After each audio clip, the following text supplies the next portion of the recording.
একটি গরুর দুটি বাচ্চা ডেলিভারি করে দিলাম। হ্যালো এভরিওয়ান, আসসালামু আলাইকুম। এই গরুটি আমার হাতের কৃত্রিম প্রজনন করা ছিল। আজকে আমি আমার নিজের হাতে এই দুটি বাচ্চা বের করলাম। বাচ্চা দুটো এবং মা এখন সম্পূর্ণ সুস্থ।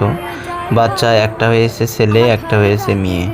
তো আমার সবচেয়ে ভালো লাগছে যে আমি নিজেই কৃত্রিম প্রজনন করেছিলাম। আজকে আমি নিজেই বাচ্চা দুটো বের করলাম।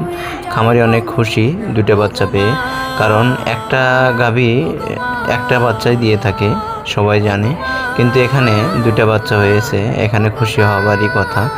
অনেক সময় দেখা যায় আমরা যখন কৃত্রিম প্রজনন করি যে দুইটা বীজ দিয়ে থাকি, মানুষ ভাবে যে দুইটা বাচ্চা হবে, আসলে তা না। আল্লাহ তাআলা চাইলে একটি বীজ দিলেও দেখা যাচ্ছে দুইটা হয়ে থাকে। এখানে এই গাভীটা আমি যখন কৃত্রিম প্রজনন করি, গাভীকে বীজ দিয়েছিলাম। বীজ দেওয়ার পর গাভীটা মিস করার পরে কিছুদিন পর আবার গরুটা হিটে আসে যখন, তখন আবার বীজ দিয়েছিলাম 508 ইজাব অ্যালায়েন্স লিমিটেডের।